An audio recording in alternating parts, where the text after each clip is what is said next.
Assalamualaikum warahmatullahi wabarakatuh. Okay, today I want to tell you about sampling from research methodology subject. But first, I want to introduce myself. My name is Afifah Ikrimah from class 5BA. So let us begin.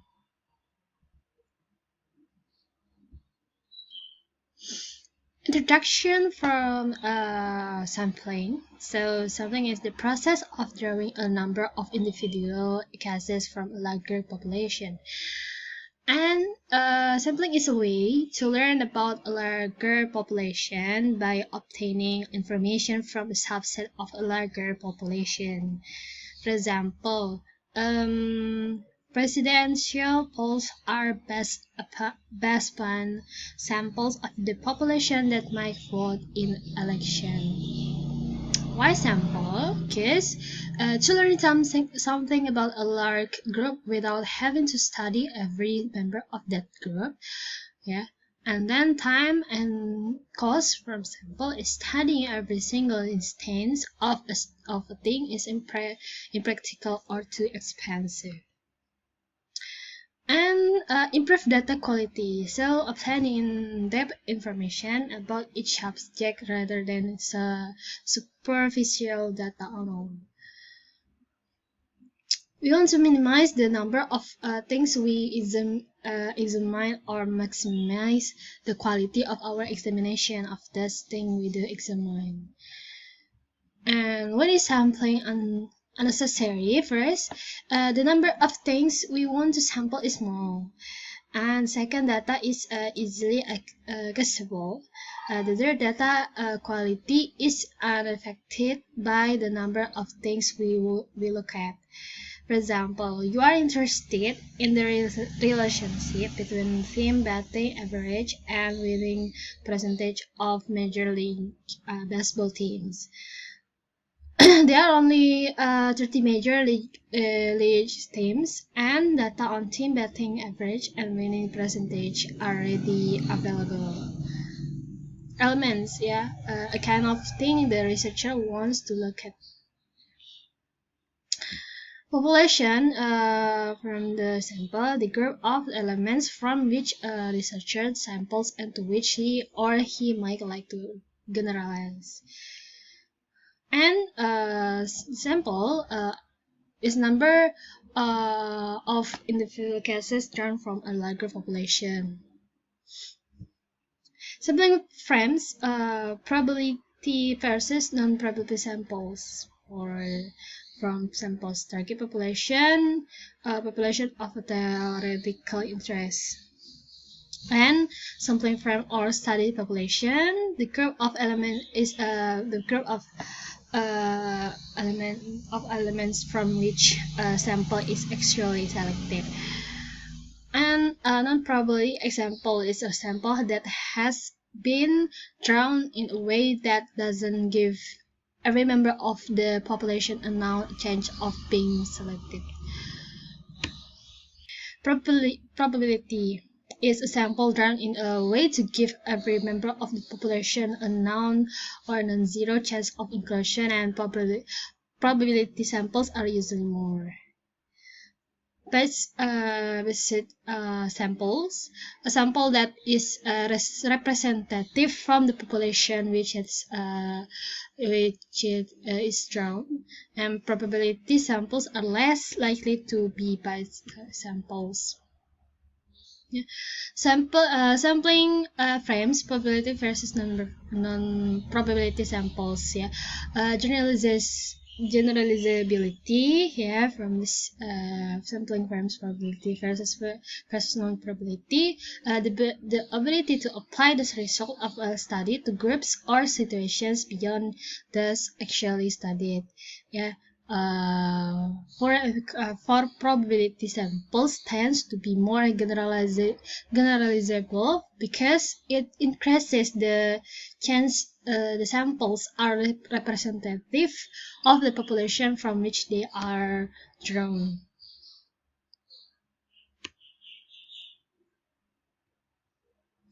Types of probability sampling. Probability sampling techniques The purpose of this sampling is to get a sample that represents the population from which it was drawn. In the sampling technique, everyone has a chance of being selected or sampled before the sampling begins. The five most common probability sampling techniques are simple random sampling, stratified random sampling, cluster sampling, systematic sampling, and multi-stage sampling. First, simple random sampling. A sampling technique that involves drawing a sample from a population such that everyone in the population has a equal chance of being selected. Yeah. The tree method, for example, placing the names of all your students in hat and blindly drawing 10 names from the hat, and a table of random numbers. The second, stratified random sampling. Yeah, a sample technique from this method that involves first dividing the population into subgroups based on known demographics, and then taking a simple random sample from each subgroup. Yeah. For example, if you know that TSD has a population of 60% women and 40% men, a known demographic, yeah, and you want a sample of 100 students, you could randomly sample 60 women and 40 men. Yeah. Thus, your sample has the same stratification as the population, something that is known granted by a simple random sample. The third, cluster sampling.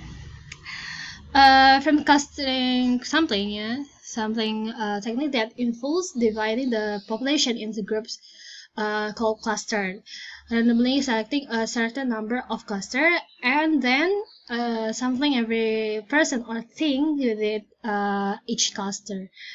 So this technique is useful when the population of interest is spread out over a large area or gaining access to individuals proves too difficult. So, for example, suppose you want a sample of first graders from around the U.S. Yeah, how could you get a list who does first grader are? Yeah, so with thousands of schools located across 50 states, you probably call them. However, it will be easy to obtain a list of schools in the U.S.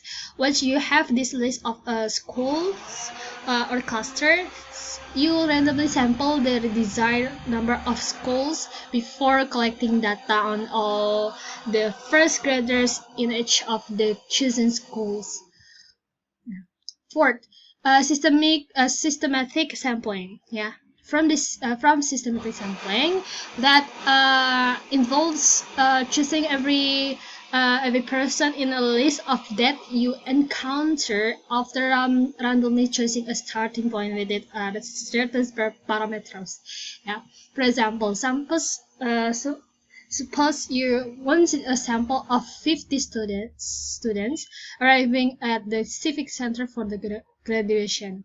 If you know 500 students are expected to attend, you will need to sample every 10% to arrive 500 divided by 50.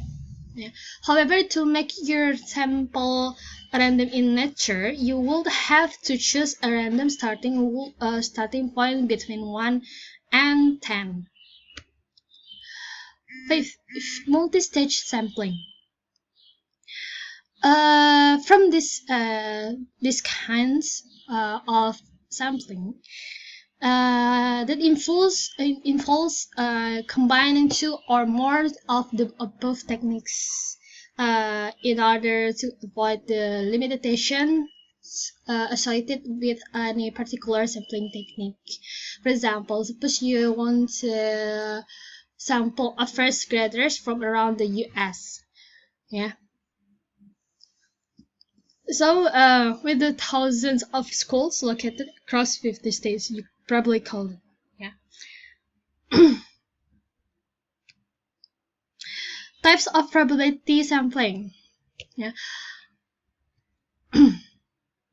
Oh, I'm sorry. It's about non-probability sampling. Yeah.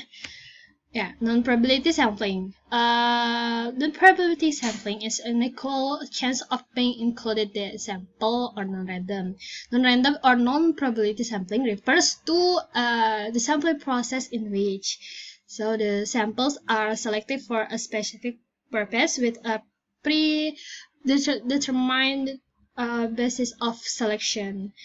The sample is not a proportion of the population, and there is no system in selecting the sample. The selection depends upon the situation. So, no assurance is given that each item has a chance of being included as a sample. And there is assumption that there is an even distribution of characteristics within the population, believing that any samples would be representative. Types of non-probability sampling: judgment or purposive or deliberate sampling, convenience sampling, quota sampling, and snowball sampling. Yeah. Judgment or purposive or deliberate sampling. In this method, the sample selection is purely based on the judgment of the investigator or the researcher. So, because the researcher may lack information regarding the population from which he has to collect the sample. The population characteristic or qualities may not be known, but sample has to be selected. In this method, the choice of sample items depends primarily on the judgment of the researcher. In other words, the researcher determines on includes those items in the samples which he thinks are more typical of universe with regard to the characteristic of research project. Yeah, for example, suppose 100 boys are to be selected from a college with 1,000 boys. So if nothing is known about the student in this college, the investigator may visit the college and choose the first 100 boys he meets. Or he may select 100 boys belonging to that year. Or he might select 25 boys from commerce course, or 25 from science course, 25 boys from arts course, and 25 from fine arts courses.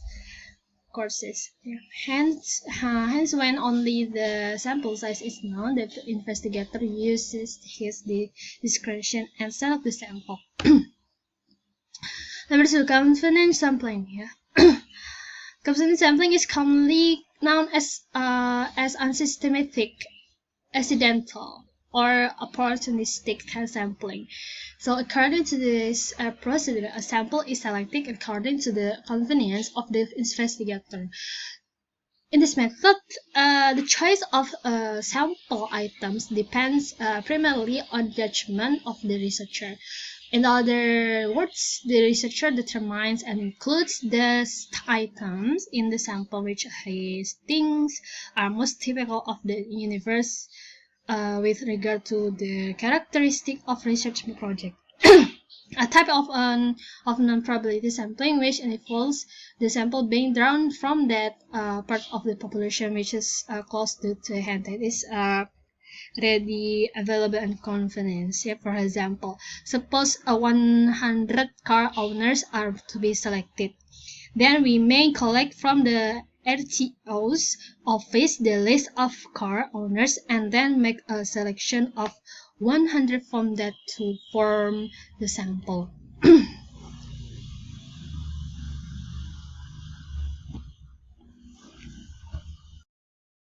Okay, convenience sampling may be used in the following cases. First, when a universe is not well defined. Yeah. And second, when sampling unit is not clear, and when complete list of the search is not available. The third, quota sampling. In this method, the sample size is determined first and then quota is fixed for various categories of population, which is followed while selecting the sample. In this method, the quota has to be determined in advance and intimated to the investigator. The quota for each segment of the population may be fixed at random or with a specific basis. Normally, such a sampling method doesn't ensure representativeness of the population. For example, suppose we want to select 100 students, then we might say that the sample should be according to the quota given below. Yeah. For boys, 50%, girls 50%, then among the boys, 20% college students, 40% plus 2 students, 30% high school students, and 10% elementary school students. A different or the same quota may be fixed for the girls.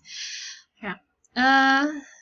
Two kinds of the quota sampling. Yeah. Merits of the quota sampling is reduces cost of preparing sample and footwork. Since ultimate units can be selected so that they are close together, introduce some stratification effect. The merits of quota sampling introduce of investigator is not involved at any stage. The errors of the method cannot be estimated by statistical procedure.